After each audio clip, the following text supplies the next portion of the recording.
రాష్ట్ర ప్రభుత్వం విద్యుత్ స్మార్ట్ మీటర్ల ప్రక్రియ వెంటనే నిలిపివేయాలి. రాష్ట్రంలో వ్యవసాయ పంపు సెట్లకు, నివాస గృహాలకు విద్యుత్ స్మార్ట్ మీటర్లు బిగింపు ప్రక్రియను తక్షణమే నిలిపివేయాలని సిపిఎం పార్టీ జిల్లా కార్యదర్శి డి. గోవిందరావు, సిపిఐ జిల్లా కార్యవర్గ సభ్యులు ఎం. యుగంధర్ డిమాండ్ చేశారు. స్థానిక సిపిఎం పార్టీ కార్యాలయంలో సిపిఎం పార్టీ కార్యదర్శి వర్గ సభ్యులు బి. కృష్ణమూర్తి అధ్యక్షతన విద్యుత్ అమరవీరుల సంస్మరణ సభ జరిగింది. బషీర్బాగ్ కాల్పుల్లో విద్యుత్ అమరవీరులు రామకృష్ణ, విష్ణువర్ధన్ రెడ్డి, బాలస్వామి చిత్రపటాలకు పూలమాలలు వేసి ఘనంగా నివాళులర్పించారు. ప్రపంచ బ్యాంక్ సంస్కరణలతో విద్యుత్ రంగాన్ని అంతా కూడా కార్పొరేట్ సెక్టర్ దారాదత్తం చేస్తారు.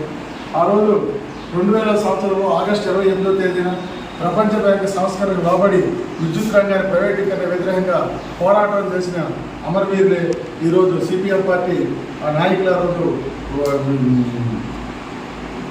విష్ణువర్ధన్ రెడ్డి, అదేవిధంగా రామకృష్ణ, కాంగ్రెస్ నాయకులు బాలస్వామి, ఈ ముగ్గురు అమరులైనారు.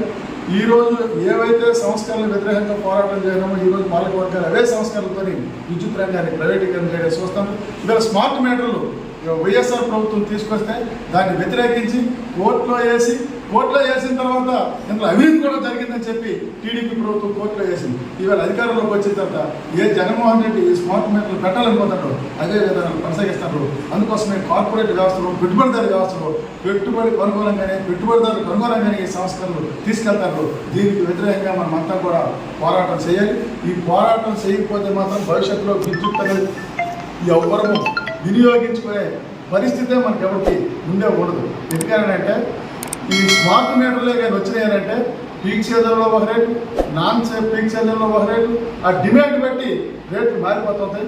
అందువల్ల ఏంటంటే ఈ విధానాల వ్యతిరేకంగా, ఈ సంస్కరణల వ్యతిరేకంగా మన భవిష్యత్తులో పోరాటమే ఈ అమరవీరుడికి ఇచ్చిన మన ఘనమైన నివాళులని చెప్పి తెలియజేస్తాం.